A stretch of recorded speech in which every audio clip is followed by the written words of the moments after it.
Olá a todas e a todos, aqui é o professor Bruno de Ataí de Prata, professor do Departamento de Engenharia de Produção da Universidade Federal do Ceará.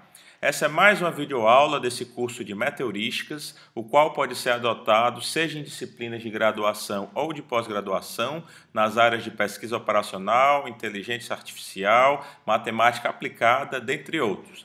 Na aula de hoje iremos abordar uma das meteorísticas mais tradicionais, que é o busca-tabu. O busca-tabu trata-se de um algoritmo de busca de vizinhança que incorpora um mecanismo de memória, o qual vai permitir que o algoritmo evite a realização de movimentos de curto prazo que já foram realizados, limitando a repetição de soluções, diversificando as soluções no espaço de busca ao sair de regiões do espaço de vizinhança. Então, o nosso sumário é composto por introdução, aspectos gerais acerca da temática abordada, algum background sobre a meteorística busca-tabu, a apresentação do algoritmo propriamente dito, como é que é o seu funcionamento, quais são seus principais parâmetros, considerações finais e, por fim, indicações bibliográficas de apoio ao aluno interessado em se aprofundar no tema. Em problemas de otimização combinatória, tem-se um conjunto discreto de soluções viáveis que cresce exponencialmente com o tamanho do problema. Então, a aleatoriedade vai ser necessária para que o algoritmo consiga escapar de ótimos locais. Os problemas de otimização combinatória são problemas de otimização multimodal com diversos ótimos locais. E, quando sujeito a restrições, o que geralmente é o caso, o problema se torna ainda mais difícil, né? Então, em algoritmos com componentes de aleatoriedade, que são necessários para escapar de ótimos locais, pode ocorrer a repetição de soluções, ou seja, o algoritmo visitar mais de uma vez uma mesma solução, representando uma parcela significativa, né? Então, se você está visitando soluções repetidas, a eficiência do teu algoritmo é reduzida, né? Quanto menos você visitar soluções repetidas, maior diversidade esse processo de amostragem terá. Nesse sentido, se reveste de grande importância a incorporação de mecanismos de controle sobre as soluções geradas. Então, essa palavra tabu, ela vem no sentido de proibição.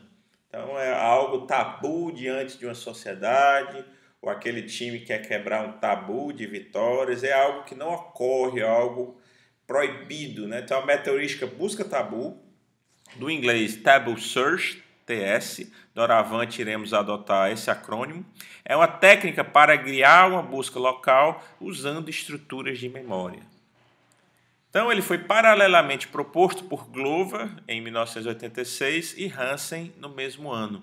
Embora alguns autores acreditem que Glover, no final da década de 70, já havia apresentado em alguns trabalhos as bases essenciais do Taboo Search.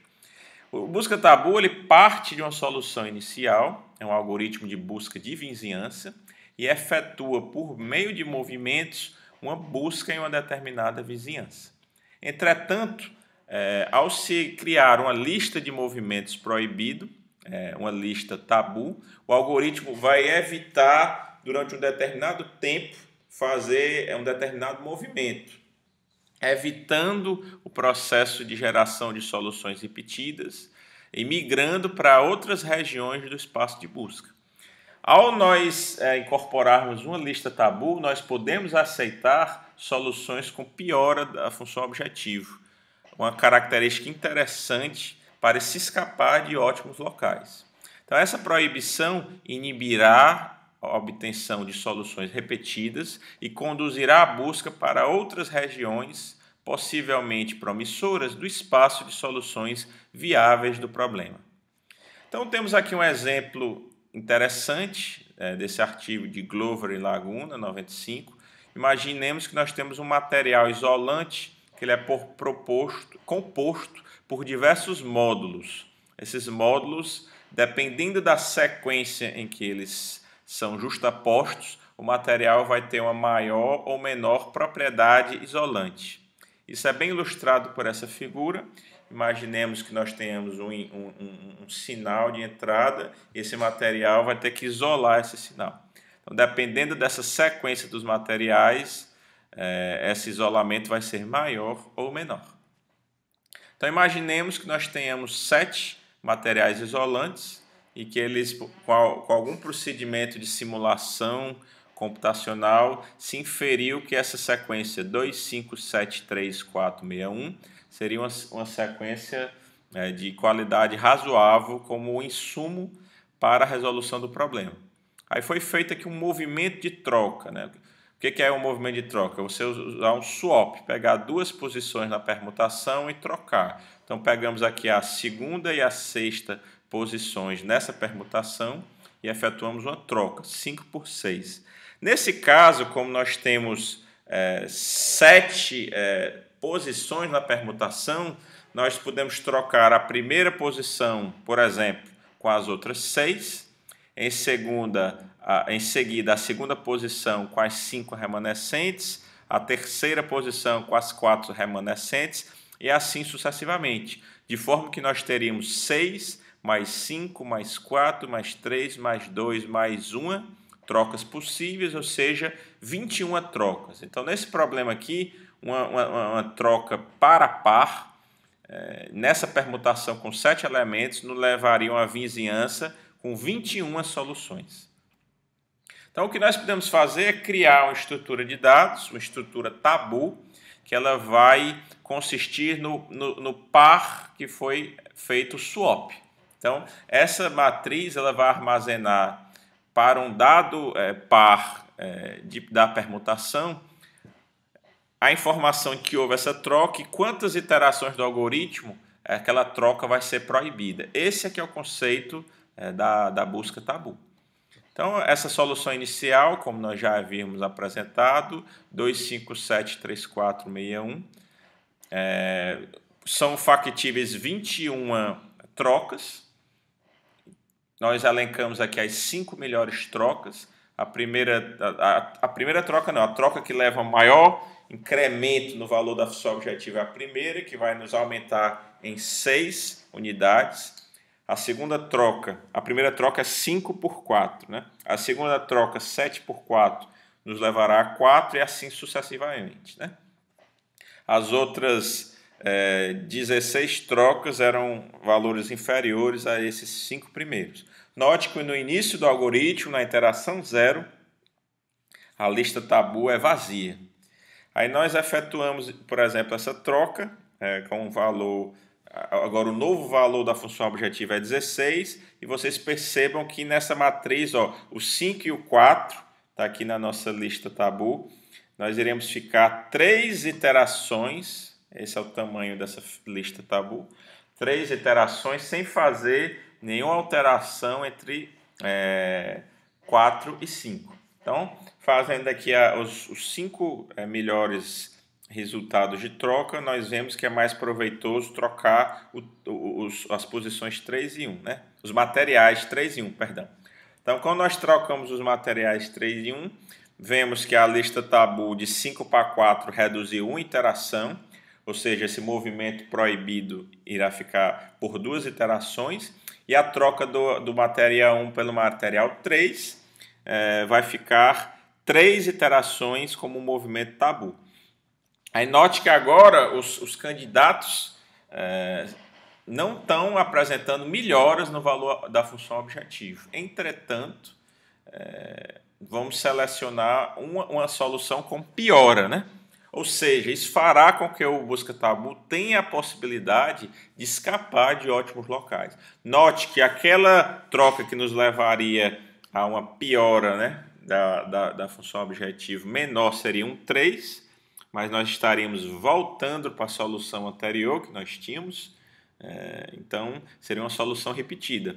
E a solução 4 e 5, né, é outra solução que não pode ser acedida, pois ela está na lista tabu.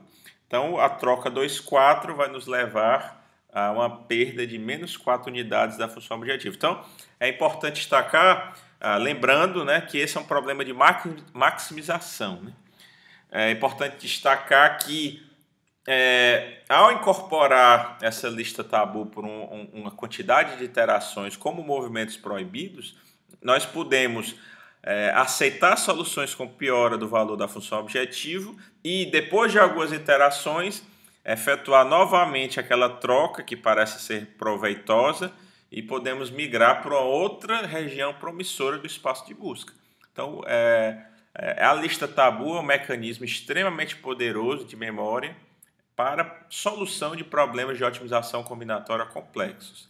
Aí nós temos aqui a troca que foi feita de 2 com 4 e nós vemos aí os novos trocas dentre as 21 trocas possíveis nessa vizinhança, tá certo?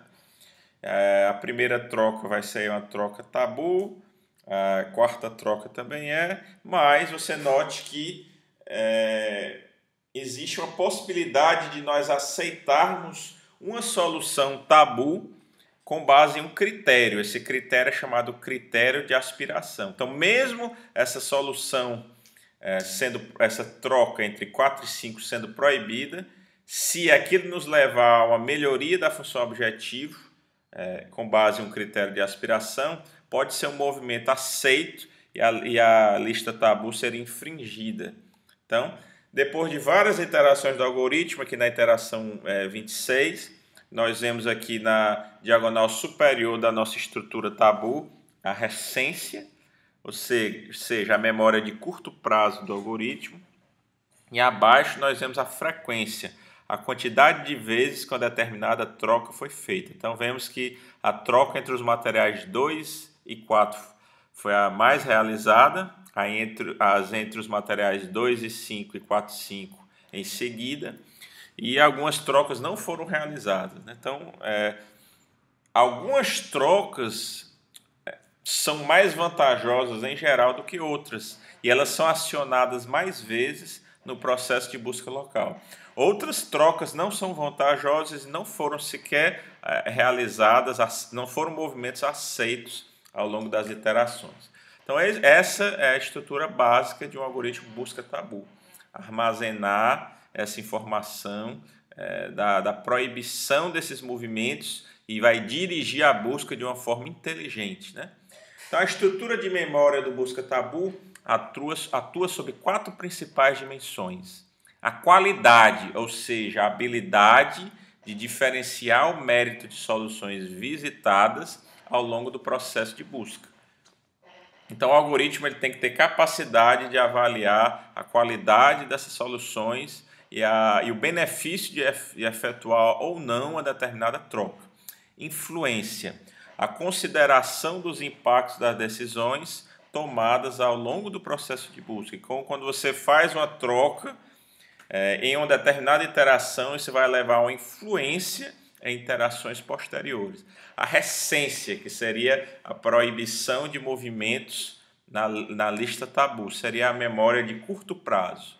E a frequência, que seria a memória de longo prazo. Quantas vezes uma determinada troca foi realizada ao longo do processo de busca. Então, o algoritmo TS básico compreende os seguintes componentes, né? Critério de escolha da próxima solução vizinha, ou seja, como vai ser explorada essa estrutura de vizinhança. A seleção dos atributos de movimento, que vai complementando o critério anterior. A memória de curto prazo para armazenar as regras de proibição, que é a chamada lista tabu.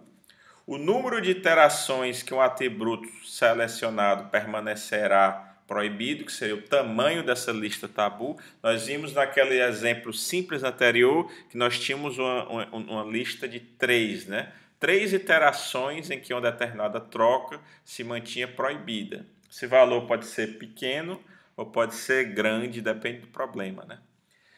Grande não, porque 3 não vai ser grande para nenhum problema, pois é um problema muito simples. Mas, assim, genericamente, o tamanho da lista tabu ele vai ter que ser calibrado com algum cuidado. E o critério de aspiração, que é você retirar o status tabu de uma troca sob certas circunstâncias. Quais são os principais parâmetros de um algoritmo busca tabu? O tamanho da lista tabu, ou seja, o número de iterações que um dado movimento não será realizado, em geral. Um critério de aspiração, que é algum critério que servirá de norte para remover o status tabu sob circunstâncias específicas. A quantidade de soluções vizinhas avaliada em cada iteração e o número máximo de iterações ou limite de tempo computacional. Eis um fluxograma da busca tabu. Temos uma solução inicial, uma lista tabu inicialmente vazia. Vamos efetuar perturbações na solução e avaliar uma vizinhança N, né? Selecionar a melhor vizinhança, a melhor solução daquela vizinhança, atualizar essa solução. O critério de parada foi satisfeito? Não. Vamos inserir aquele movimento na lista tabu e jogar aquele ótimo local como a solução incumbente a ser melhorada no processo de busca, né? Esse pseudocódigo aqui interessante mostra aqui os dados de entrada, que seria a função de avaliação, a questão é o tamanho da lista tabu, a número de soluções vizinhas, a estrutura de vizinhança. Aí você encontra uma solução por uma heurística construtiva, inicia aí os contadores aí do algoritmo. Enquanto o critério de parada não for satisfeito, você vai receber aquele melhor elemento da troca e vai atualizar a lista tabu, né? Se o valor da função objetivo da solução alterada é propício, você vai aceitar o movimento e vai repetir isso por um determinado número de iterações. Então, basicamente, o algoritmo busca tabu funciona dessa forma, um algoritmo extremamente simples, né? Então, a meta-heurística busca tabu é uma técnica extremamente robusta para a resolução de problemas de otimização combinatória. Ao incorporar mecanismos de memória, e nós vimos que esses mecanismos de memória são facilmente implementados por meio aí de uma linguagem com programação de alto nível, nós podemos evitar a redundância de soluções, ter um processo de busca mais eficiente. Então, a busca tabu está entre os algoritmos mais competitivos nas comparações entre técnicas heurísticas, né? Esse conceito de busca tabu ele pode permitir a exploração de forma eficiente de vizinhanças complexas. Como nós temos soluções que são difíceis de serem obtidas e avaliadas, o controle da redundância se reveste de fundamental importância. Entretanto, nós vemos que o Tabu Search ele é sensível aos seus parâmetros. A definição desta estrutura de vizinhança, a definição da quantidade de soluções avaliadas a cada iteração, o tamanho da lista tabu, o critério de aspiração. Então, são parâmetros que o algoritmo ele é sensível, né, a esses parâmetros. Então, eles devem ser ajustados com cuidado. Então, alguns aspectos como o tamanho de uma lista tabu dinâmica ou reativa, o path relinking, que é a reconexão por caminhos, e a oscilação estratégica, são práticas que, em geral, levam a melhorias no busca tabu padrão. Então, essa é a bibliografia que deu suporte à elaboração dessa aula. Eu espero que vocês tenham apreciado esses conteúdos. Agradeço a atenção de todos e de todos e até uma próxima oportunidade.